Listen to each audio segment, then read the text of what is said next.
Ada berita apa aja sih di Taiwan? Atau libur bingung mau kemana? Gimana sih studi dan kerja di Taiwan? Yuk dengarkan langsung RTI FM Online setiap Senin sampai Jumat pukul 5 sore.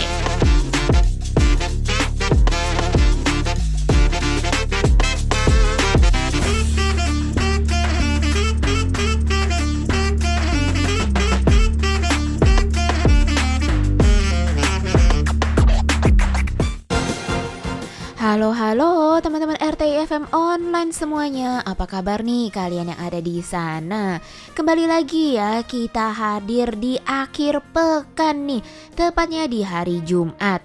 Dan seperti biasa ya, kalau namanya acara RTI FM Online, sebagian besar tentu saja acaranya itu dengan saya Linda Dan saya Cindy. Dan kali ini karena kita ada di hari Jumat nih teman-teman, maka kita hadir kembali dalam acara Pekan Interaktif. Dan untuk mengawali awal tahun ini ya, kita masih ada di awal tahun nih. Tentu saja ya, kalian tuh pasti masih lagi mikir gitu ya, kenapa sih liburnya gak lebih banyak ya? Kemarin tanggal 1 dan tanggal 3 itu hari Jumat nih teman-teman ya. Pastinya kalian kayak masih mager gak sih buat yang namanya kerja nih? Kalau yang kuliah sih enak ya, karena yang kuliah ini sekarang juga udah memasuki yang namanya akhir semester nih teman-teman.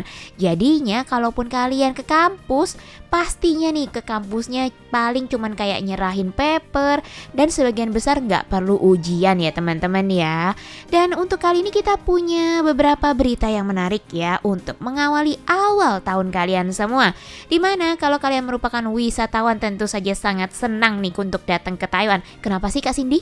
Karena batas bebas bea minuman beralkohol akan dilonggarkan hingga 1,5 liter loh teman-teman. Dan gak cuman itu aja, kita juga punya berita menarik lainnya nih tentang keimigrasian, dimana pengguna e-gate di Taiwan kini diperluas demi kemudahan pemeriksaan perbatasan.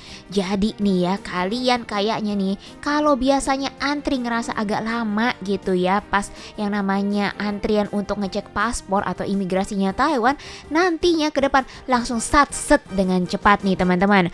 Dan kemudian kita juga punya nih hal yang menarik lainnya ya, yaitu wawancara dengan seorang penyanyi sekaligus influencer dan selebgram nih teman-teman ya, yaitu Evelyn Chiang Chengling nih teman-teman.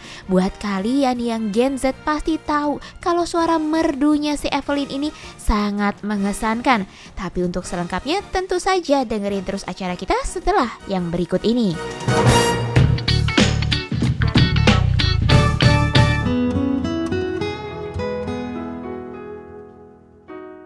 Buat teman-teman yang suka pulang pergi ke Taiwan gitu ya, atau enggak misalnya kalian pengen kasih oleh-oleh gitu ya untuk teman-teman yang ada di Taiwan, tapi ternyata teman kamu adalah kolektor atau pecinta alkohol, pasti tahu nih kalau Taiwan sendiri itu punya batas bea masuk untuk minuman beralkohol, dimana yang boleh dibawa masuk oleh siapapun yang datang ke Taiwan adalah 1 liter. Dan hal ini sendiri sebenarnya berlaku di banyak wilayah ya teman-teman ya. Dan terkait dengan aturan ini sendiri, sebenarnya di Taiwan juga udah cukup lama ya berlaku aturannya. Makanya orang-orang tuh udah hafal banget ya, kalau bawa yang namanya minuman beralkohol ke Taiwan, pokoknya nggak boleh lebih dari 1 liter. Kira-kira Kak Cindy tahu nggak sih udah berapa lama sih aturan ini berlaku? Wah, sudah lama banget ya teman-teman ya. Mungkin dari kalau misalnya kalian punya anak kalian udah gede, karena aturan ini sudah berlaku selama lebih dari 20 tahun loh teman-teman. Dan ukuran yang tanggung ini 1 liter itu juga menyulitkan banyak wisatawan ya teman-teman. Karena minuman beralkohol itu biasanya mereka meluncurkan produk sekitar 750 ml dan juga 1,5 liter. Jadi peraturan Taiwan ini kan 1 liter. Jadi semua wisatawan hanya bisa maksimal membawa 1 botol yang berukuran 750 ml.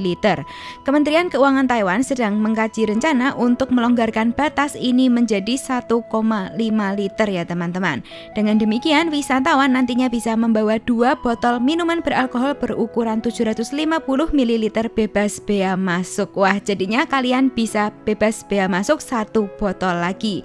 Dan diperkirakan karena kebijakan ini maka tentu saja dong pajaknya merugi, tapi kerugiannya juga nggak banyak-banyak banget ya, sekitar 3 juta dolar Taiwan saja. Dan menurut informasi, Kementerian Keuangan juga akan segera mengajukan proposal ini kepada kabinet untuk disetujui, lalu mengumumkan revisi peraturan terkait. Karena periode pengumuman wajib berlangsung selama 2 bulan, kebijakan ini baru bisa diterapkan setelah tahun baru Imlek.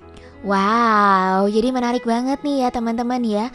Kalau kalian misalnya pengen bawa gitu ya arak Bali, anggap aja gitu ya, ke Taiwan, terus dikasih ke teman kamu yang orang Taiwan yang emang kolektor minuman beralkohol, oke banget nih teman-teman. Karena kalau biasanya kamu cuma harus milih salah satu teman kamu, yang di sini kan banyak nih kolektor alkohol ya, akhirnya kamu bisa bawa setidaknya 2-3 botol. Tapi ya tergantung ukurannya juga sih teman-teman ya. Dan tentu saja hal ini berlaku karena setelah tahun baru Imlek bisa setelah kalian mudik ke Indonesia ya teman-teman ya. Dan berdasarkan Undang-Undang Pemeriksaan Bea Cukai untuk barang bawaan penumpang masuk di pasal 11, batas bea untuk minuman beralkohol di Taiwan sendiri adalah 1 liter tanpa batas jumlah botol sih sebenarnya. Jadi kalau misalnya isinya itu cuma 350 ml ya, boleh aja nih kamu bawa sampai 2. Tapi ya bener sih, nanggung ya. Karena kalau 3 botol itu udah kelebihan 50 ml nih teman-teman. Dan aturan ini sendiri sebenarnya juga serupa sama Hong Kong, Macau, Thailand, Malaysia, dan Indonesia. Yaitu ya 1 liter nih semuanya. Jadi kalau kamu pulang ke Indonesia gitu ya, juga cuman boleh bawa maksimum 1 liter. Tapi kan sayang gitu ya, karena ini lebih rendah dibandingkan yang tetangga yaitu daratan Tiongkok sebanyak 1,5 liter. Kemudian Korea Selatan dan Singapura nih teman-teman, di mana mereka kasih kebebasan sampai 2 liter, ataupun Jepang di mana mereka membebaskan sampai 3 botol dengan volume masing-masing tidak lebih dari 760 ml nih teman-teman. Jadinya tentu aja nih kalau ada yang namanya pembebasan seperti ini atau kelonggaran, kalian akan mendapatkan kayak wow, angin segar gitu ya teman-teman ya. Dan kalau misalnya kita tahu lagi gitu, sebagian minuman beralkohol di Taiwan sendiri itu kan juga ukurannya nanggung ya Kak Cindy ya. Betul, jadi sebagian besar itu berukuran kurang dari 1 liter ya teman-teman, atau 750 ml, dan selanjutnya baru di atas 1 liter, sehingga wisatawan ini hanya bisa membawa 1 botol bebas bea masuk saja. Sehingga legislator dari DPP yang bernama Guo Guowen beberapa kali mengusulkan agar Kementerian Keuangan melonggarkan aturan ini sehingga wisatawan dapat membawa 2 botol bebas bea, 1 untuk digunakan sendiri dan 1 untuk hadiah. Nah, menurut Cindy sendiri aturan ini make sense ya teman-teman ya, maksudnya dilonggarkan ya 500 ml, lumayan lah ya teman-teman gitu, meskipun ya ada rugi-rugi pajak sedikit, cuman setidaknya rakyat senang dan juga ya kita juga bisa mengenalkan budaya minuman beralkohol dari luar negeri ke Taiwan dengan lebih cepat. Dan selanjutnya kita akan masuk ke informasi yang tentunya juga sangat menyenangkan bagi para traveler ya, karena pengguna IG di Taiwan kini diperluas demi kemudahan pemeriksaan perbatasan. Asik, padahal di Taiwan ini ngantrinya udah pendek ya, tapi mungkin di masa depan akan lebih singkat lagi masa antrenya. Seperti apa informasinya? Kita akan dengarkan setelah selingan yang berikut ini.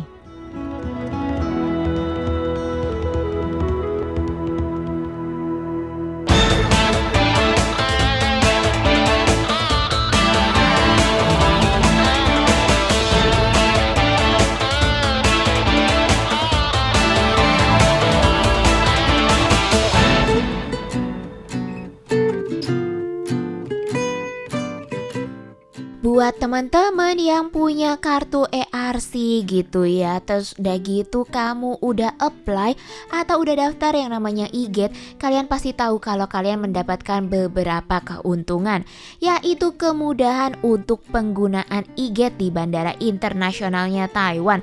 Jadinya ketika pemeriksaan imigrasi pasti sat-set langsung cepet nih ya teman-teman ya.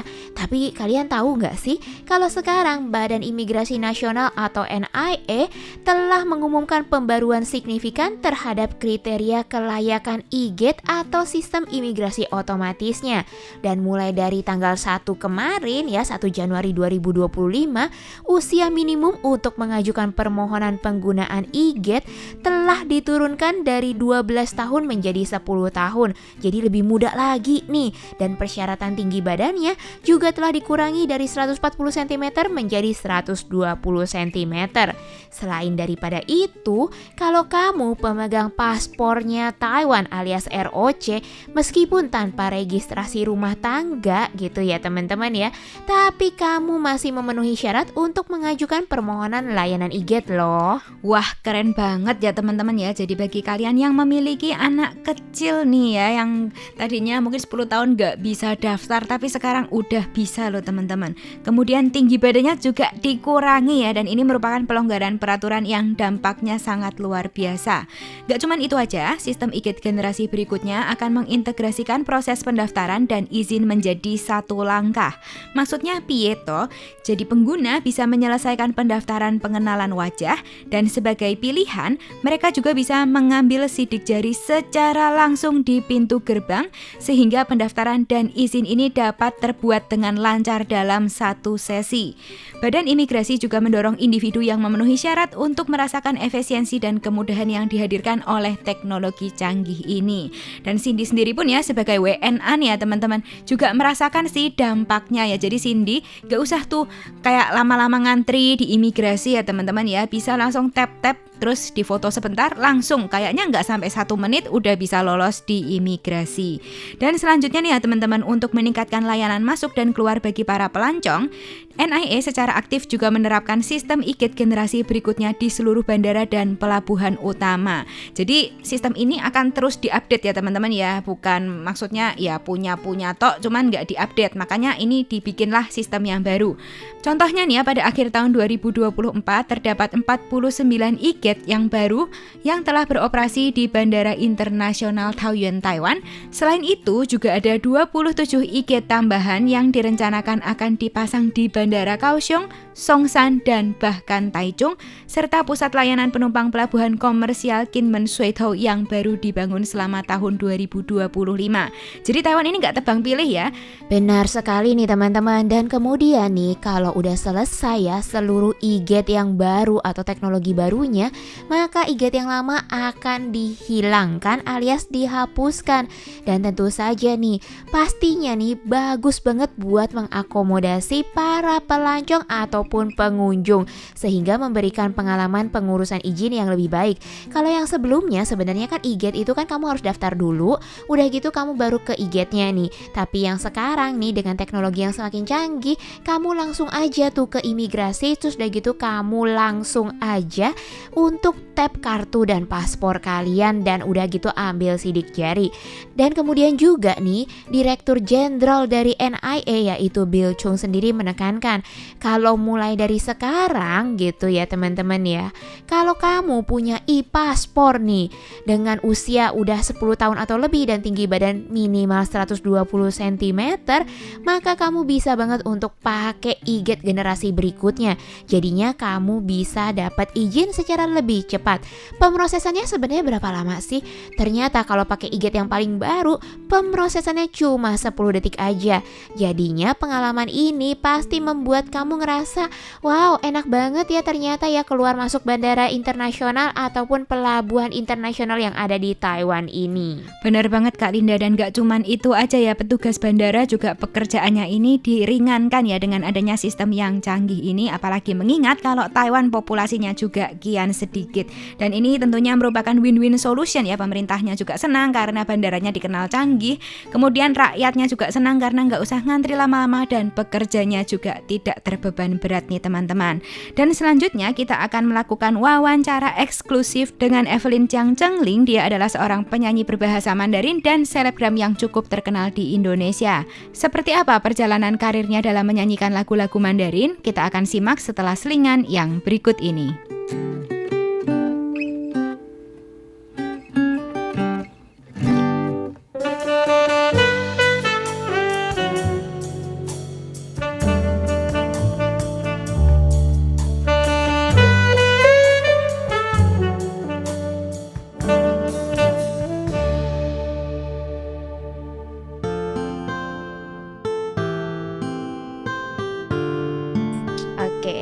Halo teman-teman, RTI FM Online. Kali ini kita akan mewawancarai seorang generasi muda nih ya teman-teman ya.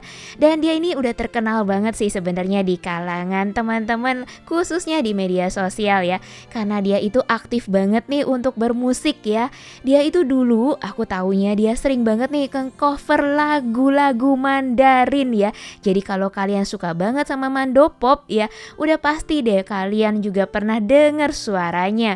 Apalagi dia udah talenta yang sangat berbakat juga ya teman-teman ya. Dan mungkin kali ini kita langsung aja kasih perkenalan diri untuk cewek manis ini, yaitu Evelyn Jiang nih, alias kalau nama Mandarinnya adalah Jiang Chengling. Silakan. Halo semuanya, salam kenal, aku Evelyn Jiang Chengling. Thank you untuk RTI udah undang aku. Oke. Untuk bisa ngobrol-ngobrol bareng. Kita juga senang sekali nih Evelyn ya bisa menerima wawancara kita. Karena ternyata nih ya, Evelyn itu jadwalnya padat banget ya. Bahkan kemarin udah mau ditanyain mau ke studio apa enggak, tapi ternyata ya sayang sekali baru ada kesempatan sekarang untuk wawancara nih. Dan mungkin kita tanya-tanya sedikit dulu ya tentang backgroundnya Evelyn nih teman-teman ya. Boleh nggak ceritain Evelyn itu asalnya dari mana sih? Aku asalnya dari Surabaya. Tapi waktu aku selesai lulus SMA, aku ke Shanghai untuk kuliah. Oh, terus kalau di Shanghai itu kemarin Evelyn ini kuliahnya kuliah apa nih? Boleh tahu nggak? Jurusannya jurusan arsitek. Oh, jurusan arsitek ya? Ya, bukan musik. Ya, bukan musik jadinya. Oh, jurusan arsitek nih. Dan kalau yang kita denger nih ya dari informasi yang ada, ternyata dia ini kuliahnya itu adalah di Tongji University nih, alias Tongji Daxue yang ada di Shanghai. Di mana kamu ini nggak cuma ngambil S1, tapi S2 ya? Iya, sampai S2 dan tahun lalu baru lulus. Jadi ini baru balik Indo. Wah, selamat Evelyn ya, luar biasa banget nih teman-teman ya. Ternyata ya, dia ini ambil sekolahnya juga sampai S2 nih teman-teman ya. Luar biasa banget loh Kak Evelyn ini ya. Terus udah gitu kalau sekarang ini udah pulang ke Indonesia, sekarang sibuk apa aja nih kegiatannya Evelyn? Jadi sekarang selain aku kerja arsitek, aku juga sebagai content creator di Instagram. Dan juga sebagai musisi, jadi aku sekarang lagi nulis beberapa lagu. Terus yang rencananya di tahun depan akan satu persatu aku rilis. Yang tahun ini udah rilis satu. Jadi doain ya, semoga bisa segera rilis lagu-lagunya. Oke, sebenarnya kita udah tahu sih singlenya ya, yang satu ya teman-teman ya. Karena kemarin itu udah selentingan di mana-mana gitu ya. Tapi itu kita hold dulu nih teman-teman ya. Kita akan ngebahas yang pertama-tamanya dulu, baru ke singlenya yang kemarin lagi hits banget nih teman-teman. Nah, kenapa sih sebenarnya Evelyn itu tertarik sama lagu-lagu berbahasa Mandarin? Awalnya dari mana nih sebenarnya? Awalnya mungkin karena dulu aku serumah sama kakek sama nenek. Dan mereka zaman itu mereka masih bisa bahasa Mandarin. Jadi kayak di rumah mungkin sering dengar kakek sama nenek lagi ngobrol pakai bahasa Mandarin gitu kan. Terus kayak mamaku juga sering waktu nganterin aku sekolah muternya radionya Mandarin. Oh. Iya, terus kayak mungkin lebih terbiasa lah untuk dengerin lagu Mandarin. Jadi kayak lama-lama jatuh cinta. Wow, berarti dari kecil udah ngerti bahasa Mandarin? Dikit-dikit. Oh. Jadi karena mereka apa ya? Ya mungkin kayak misalnya makan, mandi, tidur itu ngerti. Terus kalau yang benar-benar belajar bahasa Mandarinnya dari SMP kayaknya. Oh, jadi dari SMP. Iya. Wow, luar biasa ya. Iya. Ternyata SMP ini udah mulai nih, padahal masih muda banget ya. Dan tentu saja nih Evelyn ya, kan udah tertarik nih sama lagu-lagu berbahasa Mandarin gitu ya. Terus kemarin Iya. juga pas kuliah itu mulai bermusik gitu ya. Iya. Oke. Waktu mulai bermusiknya waktu sampai di Shanghai bahkan. Oh, Jadi di Indonesia ini mungkin ya waktu di Indonesia waktu SMP SMA aku cuma belajar gitar. Terus mulai nyanyinya waktu di kuliah. pada suaranya bagus Jadi loh. di kuliah thank you. Latihan. Dulu awal-awal nggak bisa nyanyi. Terus kayak ya awal-awal nggak bisa nyanyi. Kan aku ikut. Jadi ceritanya tuh awalnya aku ditawarin temanku. Kan waktu itu kita belajar bahasa dulu 1 tahun. Nah, belajar bahasa setelah jam 12 itu kita nggak ada kelas. Jadi sekolahnya cuma dari jam 8 pagi sampai jam 12 siang doang. Nah, setelah jam 12 siang banyak waktu luang daripada nggak ngapa-ngapain kan ya. Terus diajak temanku, mau nggak itu ada klub gitar? Yuk ikut, gitu kan. Terus akhirnya aku ikut. Ketemu satu kayak apa ya? Ketua klubnya lah. Ada ketua klub. Terus dia bilang waktu itu dia main lagunya sendiri. Dia nyanyi lagunya sendiri, terus kayak wow, ternyata kita juga bisa ya bikin lagu sendiri gitu loh. Terus dia bilang, oh ini lagu yang aku buat untuk bandku, dia bilang gitu. Terus aku bilang, oh terus gimana caranya supaya bisa ikut band? Terus dia bilang, coba aja tanya si teman-teman yang di sini. Mereka biasanya kayak bentuk band sendiri gitu. Terus akhirnya oke. Cuman waktu itu kalau nggak salah, setelah 1 bulan, kebetulan gitarisnya dia nggak bisa manggung. Terus dia tanya aku, mau bisa nggak gantiin? Terus aku bilang, hah sekarang? Dia bilang, iya sekarang. Terus ya udah aku gantiin gitarisnya. Terus sejak saat itu aku mulai satu band sama dia. Nah dari sana cuma band ini agak unik karena bandnya tuh ber-7 kalau nggak salah. Dan semuanya ini bisa gantian alat musik. Iya seru banget. Jadi kayak misalnya kadang-kadang yang keyboardisnya yang nyanyi atau kadang-kadang yang gitarisnya yang nyanyi. Jadi kita kayak tukar-tukaran gitu. Wah. Dan dari sana kayak mulai belajar banyak alat musik, belajar nyanyi juga. Ya lebih ke serunya di sana lah. Wow, jadi pengalamannya itu yang waktu lagi di Shanghai, lagi kuliah ini benar-benar sangat berkesan banget ya buat Evelyn ya. Terus udah gitu bahkan ya jadinya bermakna ya. Dan Evelyn sendiri akhirnya jadi lebih berani untuk nyanyi gitu ya. Iya. Terus jadinya waktu gabung sama band itu jadi udah mulai tuh nge-cover lagu-lagu Mandarin gitu. Iya, tapi kita lebih ke perform offline. Kita nggak record. Sayangnya ya waktu itu ya.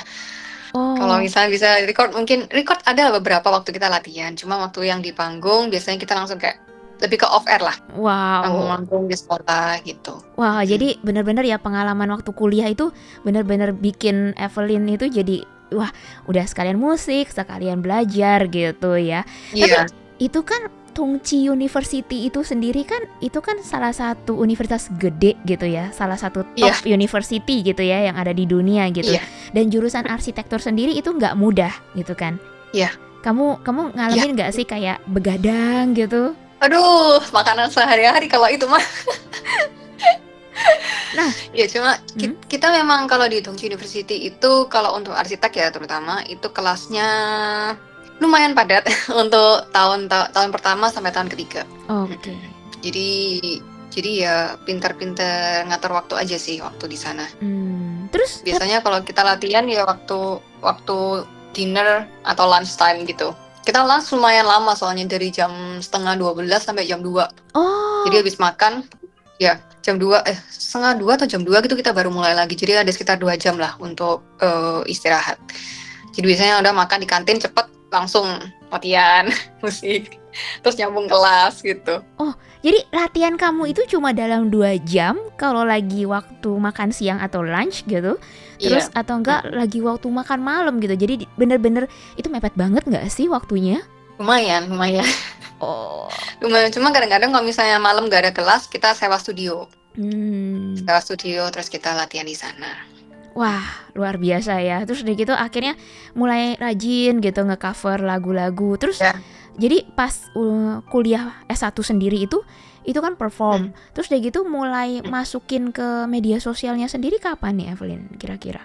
Masukin media sosial waktu 2021 kayaknya waktu itu. Aku mulai upload di YouTube 2021. Terus sempat berhenti juga.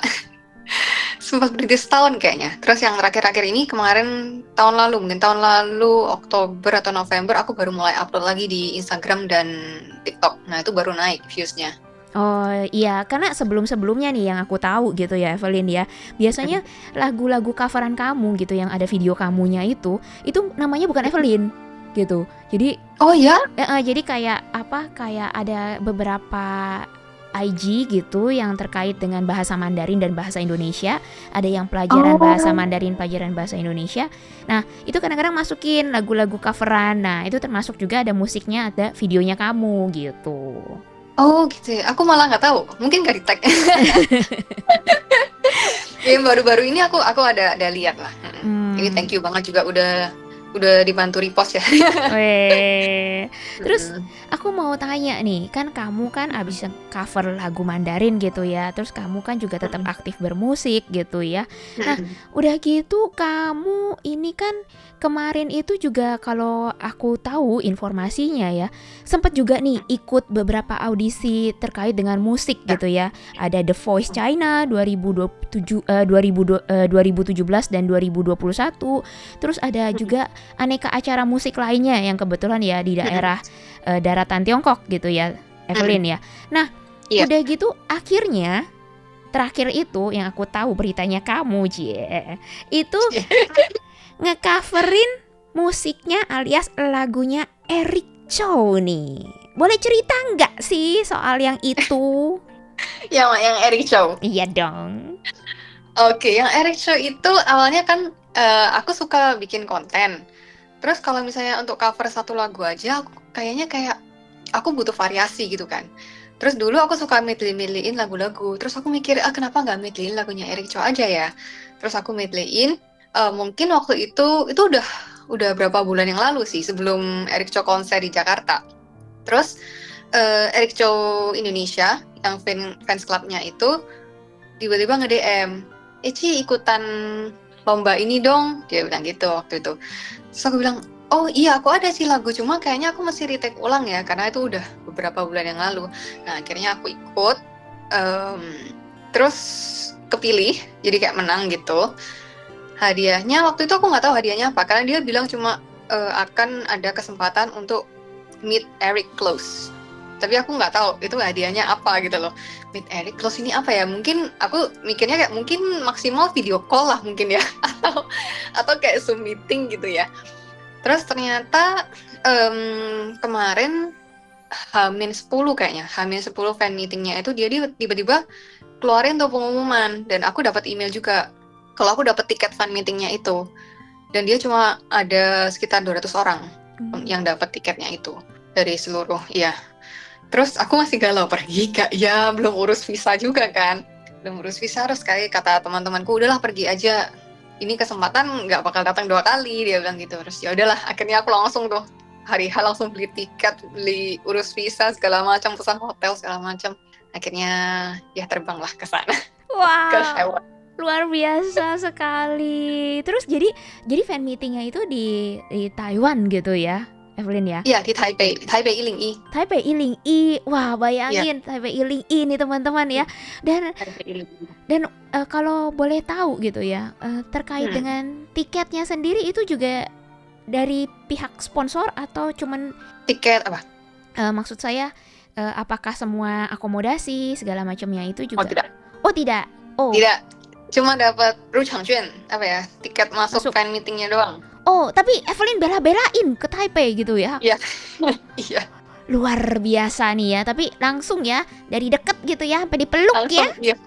Iya. Itu juga nggak nyangka sih, soalnya jadi ceritanya waktu itu mereka jam 6 udah buka itu kan, apa namanya, pendaftarannya. Nah, karena aku nggak suka kayak yang antri-antri gitu kan, jadi aku pikir kayak mungkin agak telatan aja lah. Terus jadi aku datang tuh jam 6 lebih. Nah ternyata orang-orang itu udah ngikat yang wishlistnya itu. Dan kebetulan ketika aku masang wishlist itu udah yang paling terakhir. Nah terus gimana sih Evelyn akhirnya nih ya yang tidak berpikir kalau dia bakalan bisa ketemu sama yang namanya Eric Cho dan bahkan duet bersama justru mendapatkan kesempatan tersebut. Kalau kalian bingung gitu ya teman-teman ya, tapi memang mungkin ya ini udah jalannya atau emang ini keberuntungannya Evelyn nih. Dia bela-belain ke Taiwan gitu ya demi ketemu gitu ya sama Eric Cho, dan meskipun dia nggak berpikir kalau dia bisa duet bareng, akhirnya justru wishlistnya dapat tercapai nih teman-teman.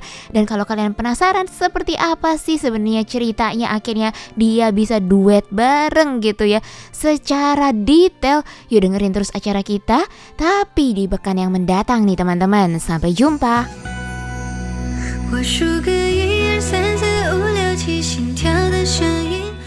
Halo teman-teman RTI, saya Evelyn Jiang Zhengling. Yuk dengarkan terus acara RTI Radio Taiwan Internasional. 所以有甜蜜写在